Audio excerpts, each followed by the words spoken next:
E este episódio chega até você com o apoio do Scadiagro, um sistema de gestão que já transforma a vida de produtores rurais em todo o Brasil há mais de 30 anos.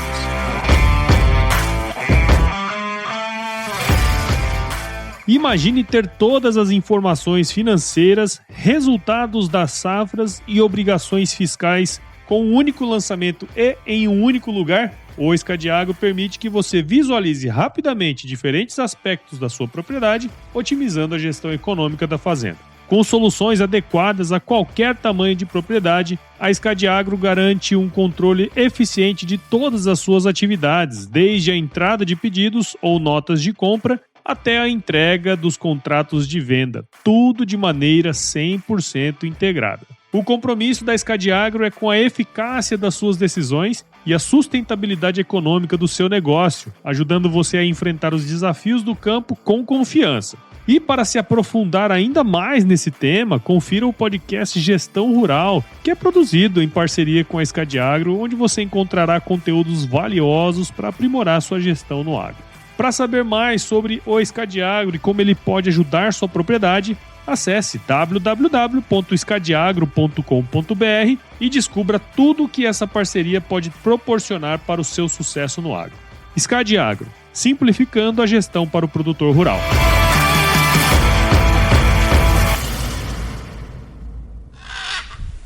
Vai com calma, as coisas têm tempo. E a tua jornada ali não é de 1 ano, não é de 4 anos, como você falou. Então, não tenha a pretensão de querer fazer tudo de uma vez. Foque, preste atenção nas pessoas também. Provavelmente você vai chegar, se você é um sucessor aí, você vai ter tido mais acesso a estudo do que seus pais, do que seus avós. Você vai chegar com conteúdo, embasamento técnico, mas eles têm experiência também. Então ouça isso, equilibre isso, respeite o timing das coisas, porque a vida de uma empresa é uma vida que se constrói ao longo de décadas e você não muda uma empresa em 1 ano, em 2 anos.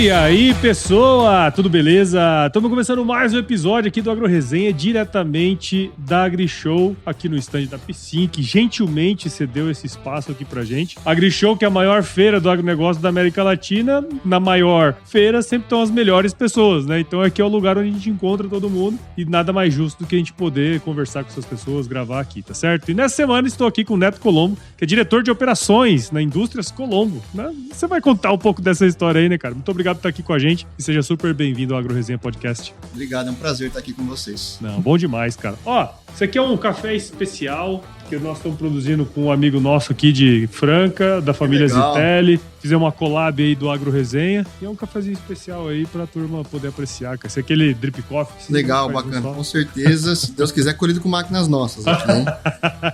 Muito bom, muito bom. Muito bacana. Obrigado. E pra você que tá aí ouvindo, já sabe, aqui no AgroResenha Porteira não tem tramela pra quem busca se informar sobre assuntos ligados ao agronegócio. Então não sai daí, porque esse bate-papo aqui tá muito legal. Firma o golpe que nós já estamos de volta.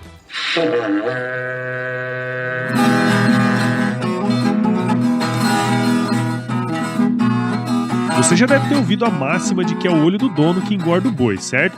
Isso é verdade até certo ponto, afinal, só olhar não adianta nada sem uma boa direção. Com base em valores como honestidade, qualidade, inovação nos produtos e excelência no atendimento, a Nutripura, que desde 2002 atua no segmento pecuário, te dá essa direção, oferecendo os melhores produtos e serviços aos pecuaristas, garantindo resultados positivos não só no campo, mas principalmente no bolso. E eu digo isso não é da boca pra fora não, afinal eu trabalhei lá, cara. Eu vi com meus próprios olhos a competência técnica e o cuidado com o negócio do cliente. Siga a Nutripura no Instagram, Facebook, LinkedIn e YouTube. Entre no site www.nutripura.com.br e fique atualizado sobre o que há de mais avançado na pecuária. Nutripura, o produto certo, na hora certa.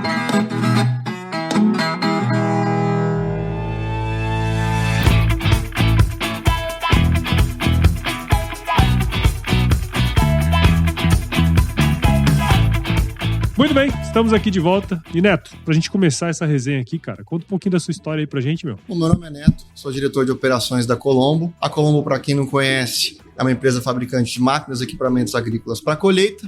principalmente de amendoim, café, feijão e sementes. Isso pela marca Miyake, que a gente é conhecido aqui no Brasil. E a gente fabrica também peças de transmissão mecânica que a gente fornece para os outros fabricantes de equipamento agrícola aqui do Brasil, como por exemplo a Psim, que você citou, né?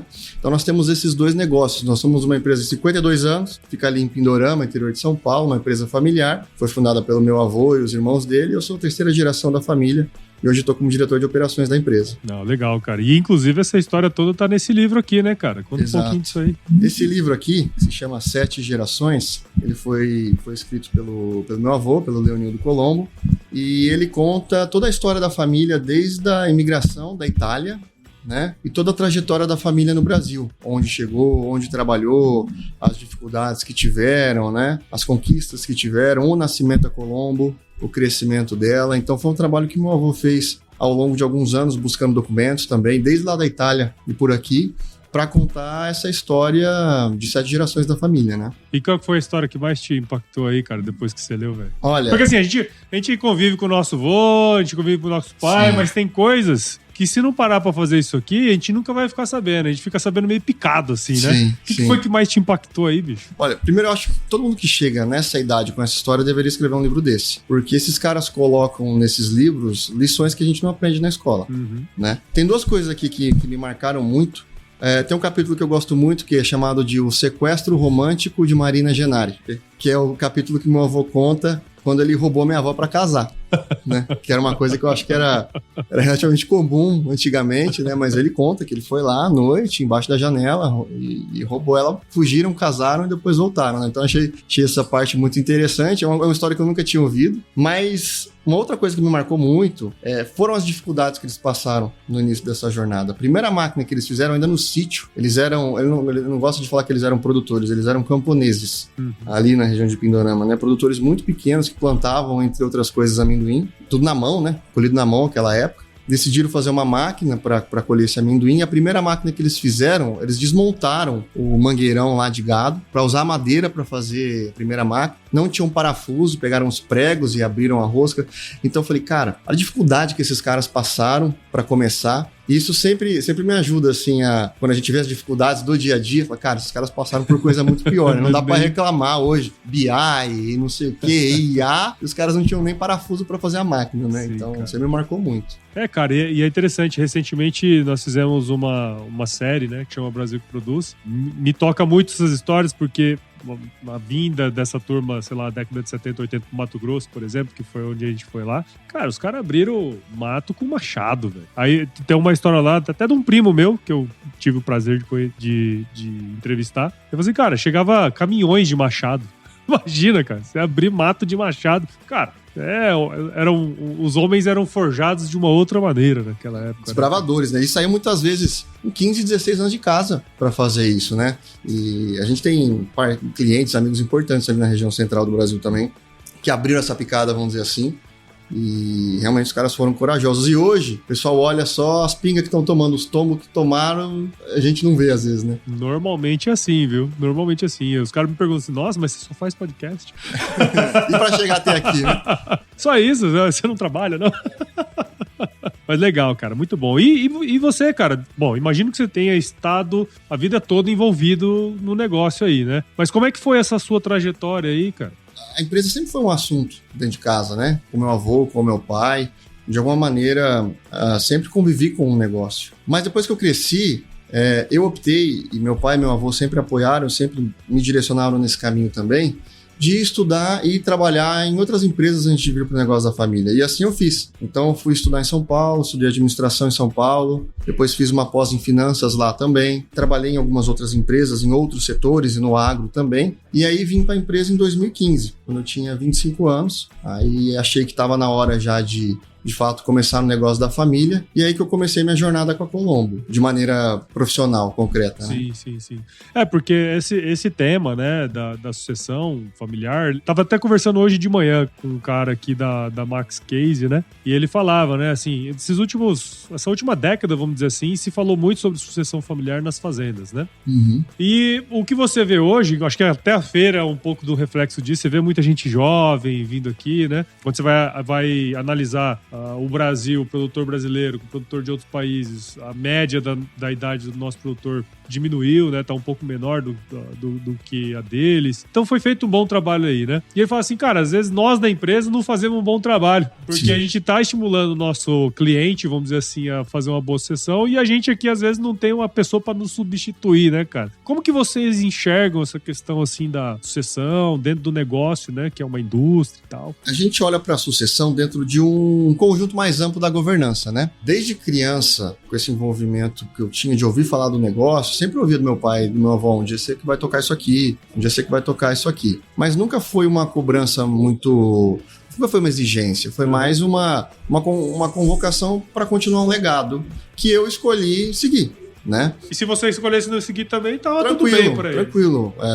Eu tenho irmã que não está no negócio, tenho primos que não estão no negócio, alguns só no conselho, outros não têm muita relação com o negócio. Mas, da maneira que eu vejo, empresas familiares, e a maioria das empresas do Brasil, sejam agrícolas ou não, são empresas familiares, o envolvimento da família no negócio, desde que profissionalizado, é muito forte. Desde que profissionalizado. Porque a família tem um viés de longo prazo, tem um viés de legado daquilo que está sendo feito. Mas para que isso seja feito de maneira saudável para o negócio e consistente, é preciso que se trate do tema da governança, da sucessão da maneira adequada. Então, no meu caso, eu acho que a principal ação de sucessão que a gente tomou de maneira um pouco mais consciente para fazer isso dar certo foi a decisão de eu ir trabalhar em outros lugares antes. E de me formar enquanto profissional sob outras lideranças, sem o peso do meu sobrenome ali na família, porque quando você está dentro de uma empresa familiar e você é da família, você é visto como alguém que é profissional e é da família. E ter a experiência de ser, entre aspas, só mais um ali, né? E ter o chefe bravo, e ter o chefe do outro jeito, e ter não sei o quê, é fundamental para o teu desenvolvimento profissional. Então, eu acho que isso é uma coisa que as empresas familiares deveriam olhar, e aí cada um tem uma realidade, uma receita, né? Não é uma solução para todo mundo, né? Como diria um amigo meu, é muito mais fácil aprender com o dinheiro dos outros, né? É isso aí, vai errar com o dinheiro dos outros, né? Apanhar com o dinheiro dos outros, depois a gente vem. É isso aí, cara, muito legal. E, cara, agora você comentou bem rapidinho ali sobre como que é o trabalho de vocês, quais as culturas que vocês atendem, né, através da indústria. Conta um pouquinho, cara, mais especificamente, o que vocês fazem e tal. Bom, como eu comentei, a gente fornece máquinas para colheita de amendoim, café e feijão e sementes também. Então a Colombo, ela nasceu 52 anos atrás, como eu comentei, no amendoim e no feijão, que eram as culturas que meu avô e os irmãos produziam, né? Depois expandiu para o café. Então, a nossa especialidade é desenvolver soluções de colheita mecanizada para culturas especiais, vamos dizer assim, culturas que demandam um processo de colheita diferente, né? Então, o nosso DNA está em identificar essas necessidades, ouvir o produtor e saber aplicar o que ele está falando e resolver essa dor para que ele tenha um sistema de trilha pensado para ele, que não seja uma coisa geral que a gente fez para qualquer um comprar, mas que de fato atenda as dores do produtor de amendoim, do produtor de feijão, do produtor de café, né? Então esse é um lado do nosso negócio. E o outro é onde a gente fornece as peças para os outros equipamentos aí, né? Caixa de transmissão, cardan e tudo mais, né? Não, legal. Cara, porque assim, esse posicionamento ele é importante, né? Porque assim, você tem um monte de outras indústrias que produzem vários tipos de colhedoras, né, cara? Mas esse direcionamento é um negócio que eu achei bem interessante, né? Afinal, eu tô em Mato Grosso, eu ouço falar de soja, milho e algodão, né? E tá tudo bem. Agora, tem outras culturas tão importantes, né? Quanto, não do ponto de vista econômico, né? De volume, mas de retorno, né? Por área e tal, Sim. que às vezes a gente não dá muita atenção, como é o caso do amendoim, o próprio caso do café, né? Aqui na região aqui de São Paulo, Minas já se fala muito mais sobre isso e tal. Mas em Mato Grosso a gente é meio alheio a esse negócio, né, cara? Mas esse posicionamento eu acho que é um negócio muito legal também, né? Sim, é aí que a gente quer se posicionar, sabe? É olhar para aquele produtor que não tem uma solução que foi pensada específica para ele e agregar valor ali. Não só no fornecimento de equipamentos específicos para a realidade dele, mas também atuando de maneira muito proativa para tentar desenvolver essas cadeias, né, de outras maneiras. Então, esse é um valor que a gente tem lá dentro e que a gente nunca vai perder, que é como é que a gente faz para fazer o amendoim crescer no Brasil? Como é que a gente faz para o feijão, para o café crescerem no Brasil? Porque a gente sabe que se esses mercados crescerem, a gente cresce juntos, né? Então, o que a gente faz de concreto, por exemplo? A gente tem a prática de levar esses produtores para outras regiões, para conhecer outras realidades, fazer benchmark. O pessoal do amendoim é um exemplo.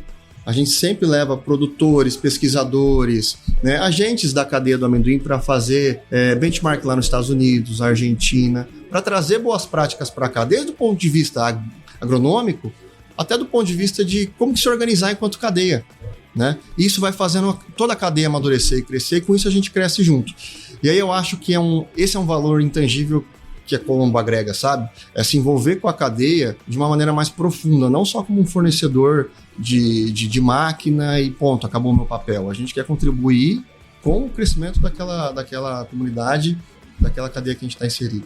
Legal. E aí entra um pouco nesse ponto da tecnologia que eu queria trocar uma ideia com vocês, né? Porque assim, o que tem de tão diferente que faz vocês, por exemplo, terem uma colheita mais bem feita e de sementes, sabe? O que tá embarcado ali? Porque eu sei que a inovação, a tecnologia é uma coisa que vocês estão bem à frente, assim, né? Como que vocês estão... Como que é esse processo? O que tem de diferente mesmo, de fato, assim, cara? Olha, esse é um negócio que eu acho que a Colombo tem um talento que vim de fora, vamos dizer assim, né? Sou da família, mas vim de fora, eu tenho que reconhecer. Que é a capacidade de identificar, de fazer alguns diferenciais que entregam valor, mas são simples. Eu acho que a gente vive um momento também, na indústria de uma maneira geral, onde quando a gente pensa em inovação, a gente pensa em IA, a gente pensa em automação, e tudo isso aí é importante, tem espaço, né? E a gente está caminhando nesse sentido também. Mas a inovação, ela pode e ela deve ser simples, né? A simplicidade é o mais alto nível de sofisticação, se diz, né? Então, tudo isso para dizer que o que essas máquinas têm de diferente? Elas foram pensadas da plataforma de recolhimento até a descarga para promover o menor dano mecânico possível. Isso é crucial para quem colhe amendoim, que é colhido na vagem, não pode quebrar, né, aquela vagem. Isso é crucial para quem planta amendoim. Isso agrega muito valor no feijão, porque o feijão, diferente da soja e do milho, que vão passar por processamento, o feijão ele vai para alimentação humana, ele vai para a gôndola. E a dona de casa lá, ela quer comprar um feijão que não esteja quebrado, que não esteja sujo, né? E o café é a mesma coisa, né? Ele exige um processo de colheita mais delicado. Então essa máquina, como eu estava falando, né, as nossas máquinas, desde a plataforma de recolhimento, todo o processo interno dela até a descarga, ela é pensada para promover menos dano mecânico. E isso traz um grão de maior qualidade. E aí quando a gente entra em sementes, que eu comentei, tá aí o diferencial, porque semente é como um bebê, né? Você tem que tratar com muita delicadeza. O valor do material genético que tá ali, você não pode perder no processo de colheita agredindo aquele grão. Então, é aí que tá o nosso diferencial, é entregar uma colhedora que ajuda o produtor de semente a preservar todo o trabalho que ele fez de desenvolvimento genético por meio de uma semente com menos dano mecânico e, consequentemente, com um índice muito maior de germinação e vigor, né? Uma semente de maior qualidade. Acho que esses dois pontos são super importantes, né, cara? Você pensa em sementes, nossa, é um serzinho vivo ali que, se você não tiver o cuidado necessário, ele não vai dar bom lá na frente, né, cara? É isso. Sabe uma coisa também que chamou bastante atenção? É assim, a gente, aqui na AgriShow você anda, né? Tem várias empresas multinacionais, né? Tal como vocês são. Mas grande parte delas não são brasileiras, né? E vocês são uma multinacional, mas nascida aqui no Brasil e tal, com todo esse posicionamento que você comentou, né, cara? Por que você acha que a gente não tem mais empresas multinacionais brasileiras assim? Empreender no Brasil é um ato de heroísmo, né? Não, imagina, é facinho, pô. É só abrir o CNPJ. É, tranquilo. Então, eu acho que assim, ao mesmo tempo que o brasileiro tem uma capacidade incrível de criar e de desenvolver e de se virar, a gente também tem um ambiente interno difícil, né, para fazer o negócio acontecer. Instabilidade econômica, instabilidade política, juros altos. Então eu acho que esse ambiente, ele tanto estimula a criatividade, mas também dificulta, eu não sei se dificulta o nascimento, mas talvez dificulte a sobrevivência desses empreendedores, né? Então, talvez com o nosso país amadurecendo, a gente veja mais esse lado criativo do brasileiro emergindo. Mas a gente já tem diversas empresas, e aqui a AgriShow é um exemplo vivo disso, né? Do tanto de empresas brasileiras que nós temos, né? Que são diferentes, que agregam um valor diferente e que, assim como a Colombo, também estão aí fora levando o nosso nome para todos os cantos do mundo, com qualidade, com tecnologia, com eficiência, né? Sim, sem dúvida, cara. Muito bom.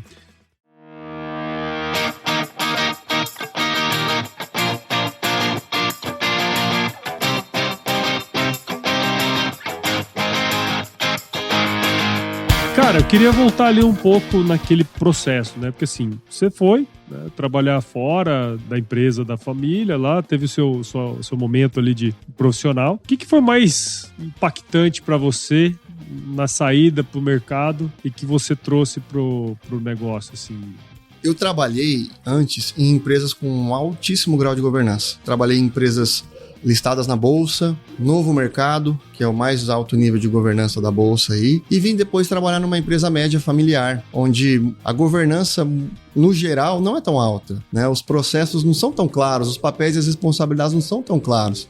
Então isso me chamou a atenção, porque ao mesmo tempo que eu vi na Colombo ali, um diamante, uma empresa com um potencial gigante, pelo valor que agrega, pelo posicionamento que tem, pelo relacionamento que tem com os produtores, eu vi uma empresa que também precisava amadurecer enquanto empresa para crescer com sustentabilidade, com segurança. E eu vi no avanço, né, na necessidade do avanço de boas práticas de gestão e de governança, os pilares para que a gente conseguisse percorrer essa trajetória de crescimento com segurança. Então, de tudo que eu acho que eu fiz na Colombo até agora, e acertei e errei, eu acho que talvez o que eu acredito que eu mais ajudei a contribuir foi com a nossa evolução aí nessa questão de fortalecimento de boas práticas de gestão, de governança, sabe? De como é que a gente conecta de maneira bem eficiente e profissional família e negócio e gestão, até onde vai um, até onde não vai, né? Como é que a gente se torna mais eficiente por meio da gestão, não só com investimento.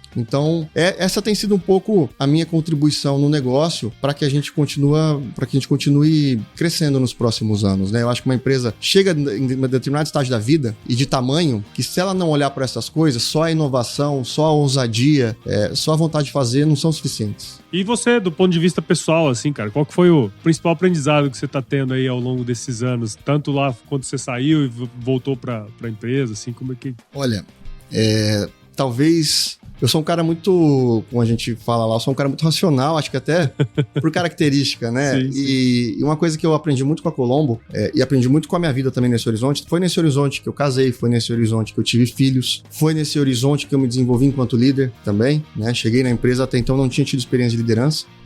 E o que eu acho que o que eu mais tenho aprendido com a Colombo é a importância dos relacionamentos. Então, tudo isso que eu comentei, a governança, os processos bem definidos, os papéis e responsabilidades, tudo isso são fundamentais. Mas sem cuidar das pessoas, também a gente não faz nada. Então, são duas coisas que são necessárias para ficar de pé, entendeu?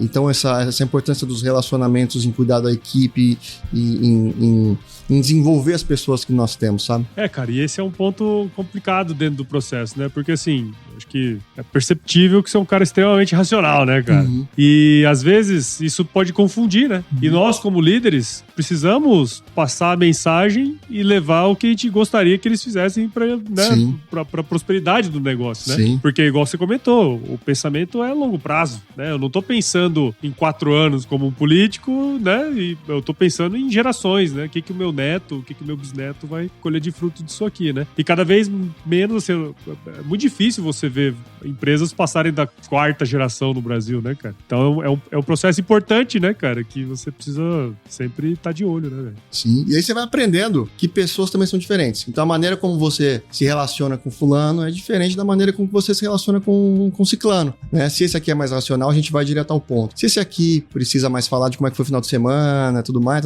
você vai por essa linha. Então, pessoas são diferentes e aí que tá acho que a lição que eu tenho aprendido, sabe? Como é que a gente se relaciona melhor com a nossa equipe, como é que a gente desenvolve a nossa equipe, e são eles que têm feito a diferença. Esse também acho que é o meu maior orgulho, é ver as pessoas que nós temos lá dentro de casa, com tanto tempo de casa, e que têm se desenvolvido e que têm feito o negócio acontecer, né? Pessoas que viveram uma realidade e que também estão ajudando a construir outra. Isso é legal, porque é uma outra lição também que eu acho que cabe para todas as empresas que estão em crescimento e empresas familiares. Uma coisa é que nós precisamos fazer diferente. Toda empresa tem coisas que precisa fazer diferente, mas tem também aquelas coisas que nos trouxeram até aqui que a gente não pode perder, né? E eu vejo que algumas empresas se perdem aí, em tentar reconstruir, destruindo o que nos trouxe até aqui. E aí é onde eu acho que a gente sai do conhecimento do racional, do conhecimento para a sabedoria, né?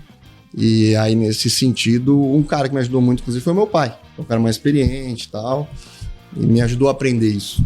Cara, é extremamente importante, né, cara? E assim, o que eu queria entender de você, assim, o que são os seus planos aí para o futuro, os planos da empresa também? O que vocês estão vislumbrando, né? A gente está vivenciando um momento agora ainda muito obscuro, meio, né? A gente tá falando de inteligência artificial, até outro dia a gente estava dirigindo um trator que não tinha nem piloto automático, então a mudança tem sido muito, muito rápida, né, cara? E como que vocês estão olhando aí para o futuro diante dessa realidade completamente volátil aí, cara? Eu acho que é volátil e vai ser cada vez mais volátil, né? A nossa sociedade como um todo, ela tá mais rápida. Sim. Até pela velocidade da informação, né? Hoje acontece uma coisa na China, você sabe instantaneamente, né? E aí as pessoas reagem. Então, eu acho que essa velocidade e essa instabilidade que a velocidade traz, ela não volta mais. E para isso, eu acho que a gente tem que trabalhar em coisas que são essas coisas fundamentais. A maneira como a gente tem trabalhado na Colombo esse tema é não ter a pretensão de ter uma visão de futuro quadrada, racional, baseada no número, mas ter uma aspiração. Qual que é a nossa aspiração? Onde a gente quer chegar? Porque hoje nós temos essa aspiração para daqui 5 anos. Então a gente tem uma aspiração para 2030. Mas é muito incerto a gente cravar o número de onde nós vamos estar em 2030, né? Então o grande desafio é criar essa aspiração, tem que ser estratégica, tem que ser relevante. E aí no horizonte onde eu tenho influência, que é o hoje, que é o amanhã, que é esse mês, que é esse ano, o que eu faço para me levar nesse caminho? E aí ano que vem, se eu precisar, eu ajusto a rota. E no outro, se eu precisar, eu ajusto a rota. Então é uma mentalidade Waze, que a gente tem chamado de criar essa visão de futuro, essa aspiração, sem a pretensão de... Não é um trilho, sabe? É uma trilha, né? É um caminho que a gente pode desviar para chegar naquele objetivo que a gente se propôs. E dificilmente ele vai ser linear, né?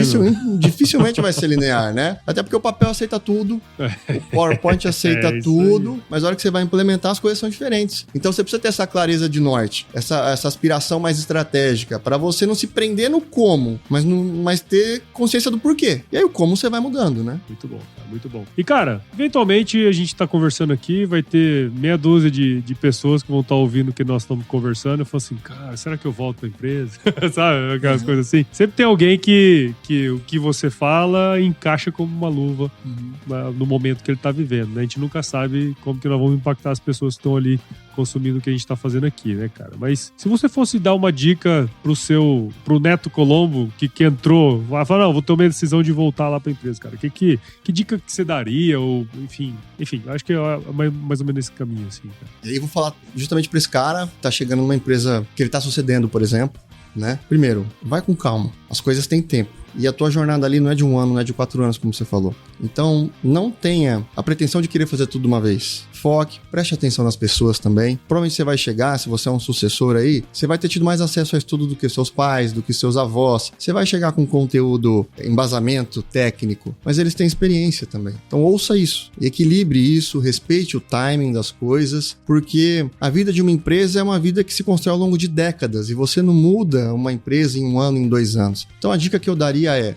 contribua sim, se posicione sim, mas saiba também ter a flexibilidade de ouvir aqueles que trouxeram a empresa até aqui e mesclar as coisas e equilibrar as coisas, porque o processo de mudança e de evolução é assim, ele não é linear, né? Ele é volátil, ele vai e volta. Então essa é a dica que eu daria. Muito bom, seu Neto. Obrigado, cara, por você ter tirado um tempinho aí do seu dia aqui na AgriShow, né? Eu sei que já é sexta-feira, daqui a pouco a turma já tá zarpando embora, né? Porque ninguém aguenta mais ficar em pé, os canelas já tá tudo doendo. Cansado, gripado.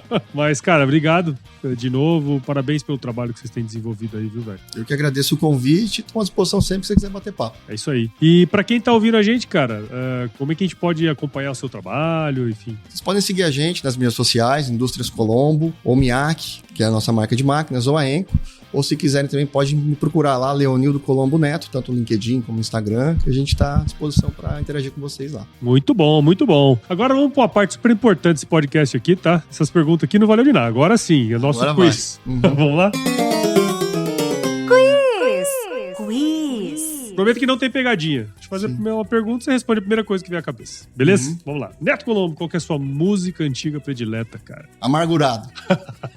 Chão Carreiro e Pardinho. Chão Carreiro e Pardinho, muito bom, cara. E qual que foi o lugar mais legal que você já visitou, meu? O lugar mais legal que eu já visitei? Assis, na Itália. Assis? Achei que era aqui no interior de São Paulo. Assis, na Itália, onde está São Francisco de Assis. É, que legal, cara. Bom demais. E na cozinha, meu velho, qual que é a sua especialidade? Comer.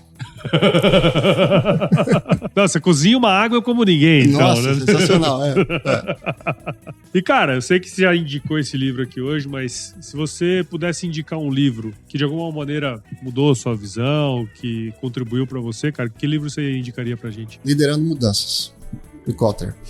Para quem tá chegando numa empresa, para quem é uma geração nova, é um livro super fininho, prático, pragmático, que acho que ajuda a dar passos e também explicar que mudança é provavelmente coisa simples que você faz. Legal, muito bom. Agora uma mais filosófica pra gente finalizar.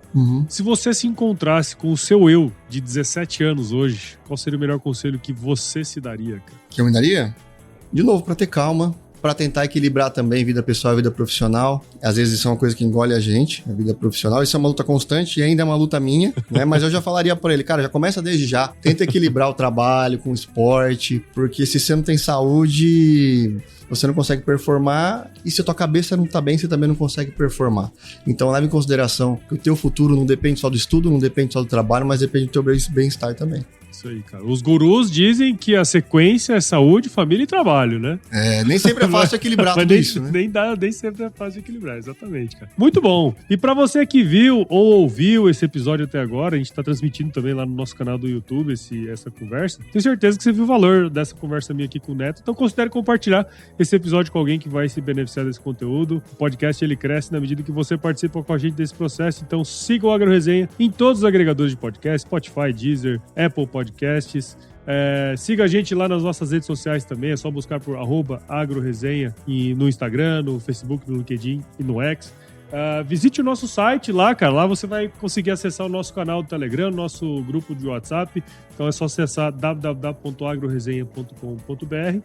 E esqueci de falar, cara, nós temos outros podcasts na casa, né? A gente tem o primeiro podcast de storytelling do agro, que é o Baseado em Fatos Rurais.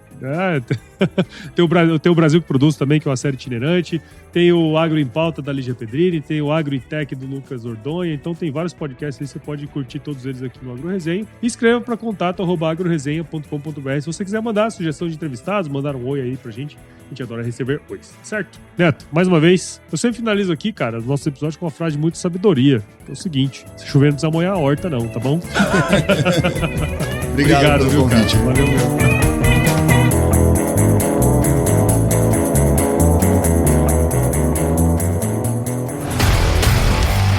E aí, você gostou desse podcast? Se gostou, considere compartilhar esse episódio com alguma pessoa que irá se beneficiar desse conteúdo e nos ajude a alcançar ainda mais pessoas. O roteiro e a apresentação desse episódio foi do Paulo Ozaki, a produção do Agro Resenha e a edição do Senhor A.